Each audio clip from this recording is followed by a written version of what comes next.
congratulations on I Am Rage.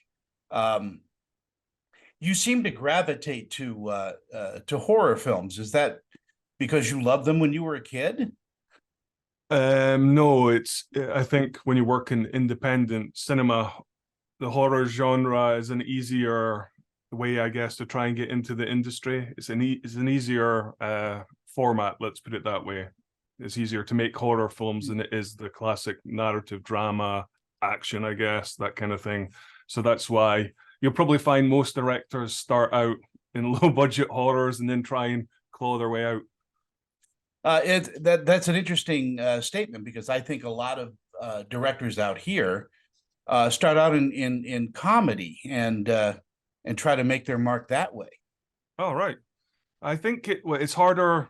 Well, I'll be careful what I say here, but in especially Scotland, it's harder to do, say, a drama or comedy because it's actor reliant, talent reliant. So I would say it's horror. You can get away with a bit more. It's more visual, so it's I'm digging myself a hole here, but No, but you also have that beautiful Scottish landscape that you can always use.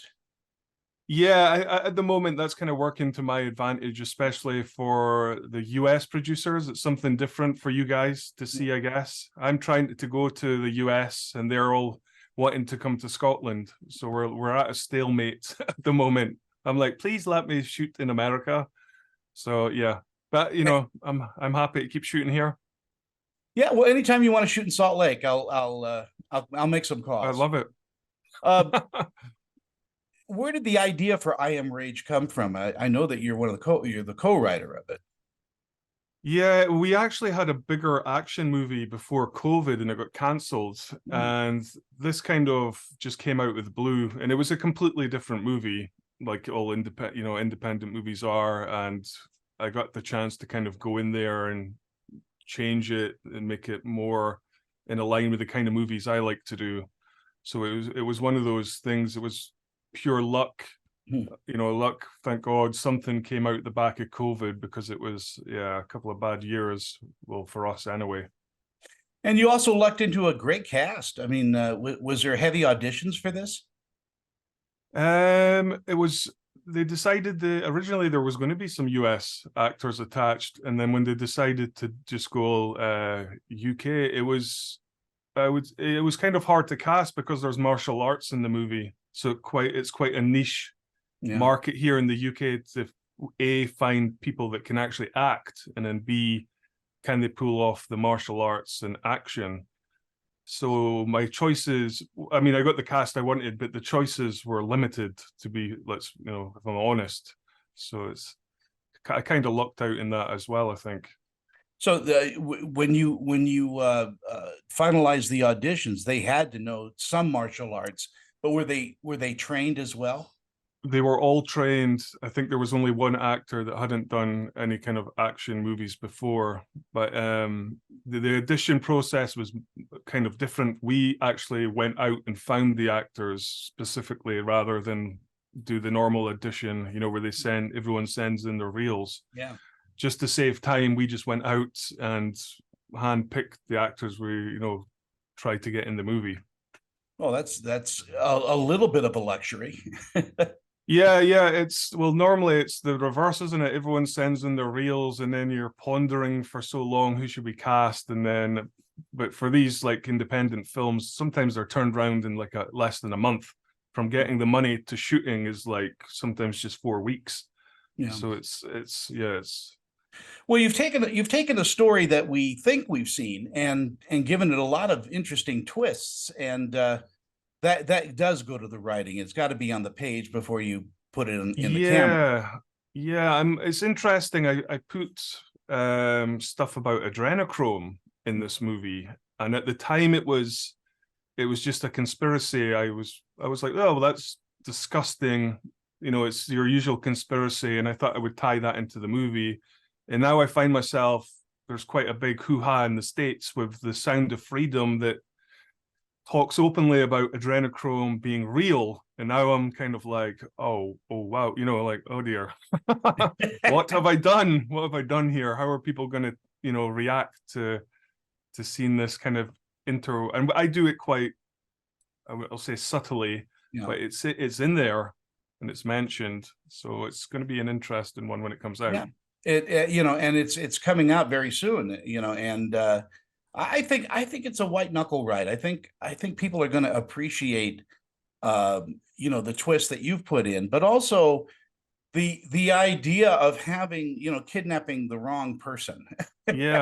Yeah, it's I hope it's come across as just like a fun popcorn movie. You can just kind of turn your brain off for 90 minutes and watch, strong female actresses kick the living daylights of each other for the duration of the movie. You've got a bit of humor running through it as well, which is really refreshing. Yeah, I think but I've done so many horror. I did 5 horror movies before this, and it becomes quite repetitive in the formula horror movies are made. So now I'm like, if I'm going to keep making independent films, try and make it fun for us to make, and maybe inject a bit of. I mean, I'm not winking at the audience, but the film is like hyper realistic. It's almost like in its own fake world. So I'm kind of just trying to make it a bit more lighthearted entertainment for the audience that watch these movies. When you're directing, do you storyboard your shots?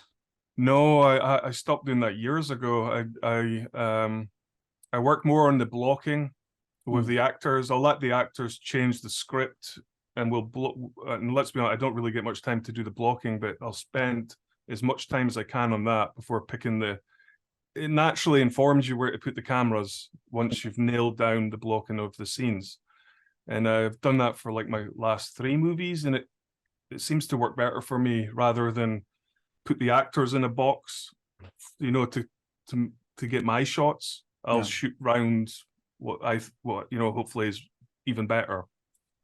And I want to talk to you a little bit about the score, because it's a great score. Yes, I love that. Yeah, I love those guys. That was they'll hate me saying this, but the team, they did like the Sharknado movies and all that kind of stuff. And the actual composer, this is my second movie I've done with him. I still haven't spoken to him. I've not met him. It's just one of those relationships. He understands. I know it's not like we're doing Shakespeare. He understands exactly the beats of where the score should be. And I don't think I've ever really had to change anything. It's always been a nice, it's probably my favorite part of making a movie is when you finally get the score and you're like, oh, it's like a movie now. So yeah, exactly. But he seems to underline the horror, but he also lightens up that score a little bit to allow the audience to breathe a bit too. I think that was the hard, like the producers of this movie were constantly on my back because I've done horror movies before, trying to prevent me going down the horror route. And I think, like you said, there's horror elements that have crept in. So the composer was trying, I don't think he struggled, but he had to find the balance between the horror and the action score, which I think he did perfectly. It's neither horror or action. It's kind of like a hybrid of both, I guess. What do you think audiences are going to take away from I Am Rage? You know what? I have no idea. The thing is, the writer's strike means all the actors that normally promote these movies, they're gone. Yeah. So they're like wheeling in the directors, and I haven't seen any reviews for the movie, nothing. So I'm like, I hope when the audience watch it, they just, view it as like a fun popcorn movie. It's kind of like a throwback to maybe some of the 80s, 90s, cheesy action films. Fun, nothing too taxing on the viewer. It's almost like watching a modern day Hammer film. Yeah, I mean, when I spoke to the stunt coordinator, I said, let's go down. Have you seen Hard Target, Van Damme? And he was just like, I'm like, let's go down this route, hyper visualized martial arts. We don't really know why she does martial arts. It just looks cool. I'm probably making this film sound terrible. This is why the director should never do it.